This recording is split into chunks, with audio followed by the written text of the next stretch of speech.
guys, welcome back. I have just finished watching Akatsuki no Yona on Crunchyroll.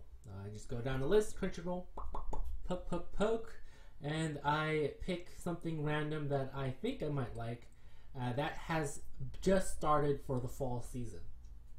And I came across this, I wondered what it was. I did not bother reading the synopsis because, of course, I feel anime is best enjoyed when you have no idea what's going to happen and, everything is, a blank slate to be filled and your expectations to be fulfilled in some way.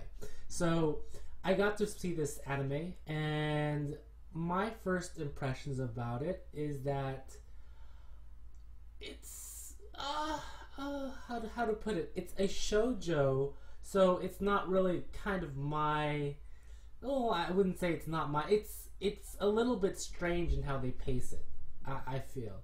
And a lot of the stereotypes, archetypes that this series deals with so far seems pretty standard. Like, you got your childhood love interest, you got your, I guess, best friend who's possibly a romantic interest, as a side character, but he's very reliable. I mean, it's a classic shoujo. You have all these guys surrounding one girl, and this one girl's so helpless. Well, not so helpless, but so far she's been pretty helpless. And all the guys just save her or try to do something bad to her. Bad stuff happens.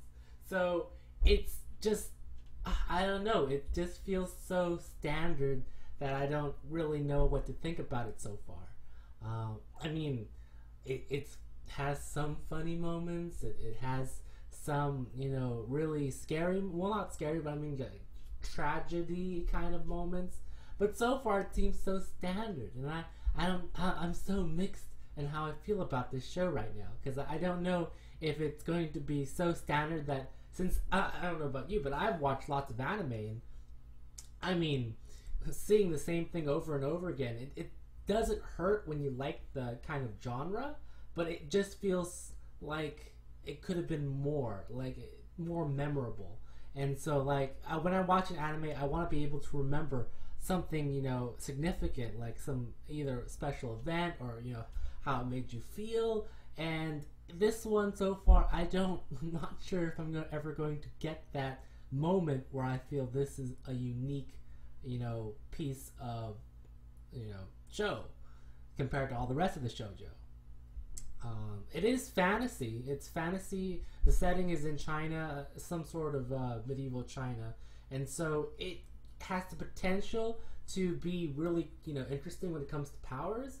And it looks like from the opening, I can surmise, I'm guessing, that they're gonna gather like a bunch of people. It's kind of gonna be kind of like, the Monkey King and his group of friends. They travel around the China and, do a bunch of various things until they come back to their hometown, or some sort of conclusion at the end where she becomes, I'm assuming, because she's a princess, the main character is a princess in this series, so I'm assuming that she gets kicked out of her kingdom and she travels around the world, and she comes back and takes her rightful place as the queen and marries, the best guy. I don't know, I'm assuming the harem, the reverse harem, is going to get bigger, so she's going to be surrounded by more guys to choose from. But I mean, it's going to be one guy she chooses, she marries him, and she goes back to her kingdom. This is so far as what I've seen, is what I'm guessing is going to happen. So yeah, so far very standard. I'm going to be kind of interested because the art style is, I don't know, I like the old Chinese art style. It reminds me of the 12 Kingdoms, if you're not familiar with that.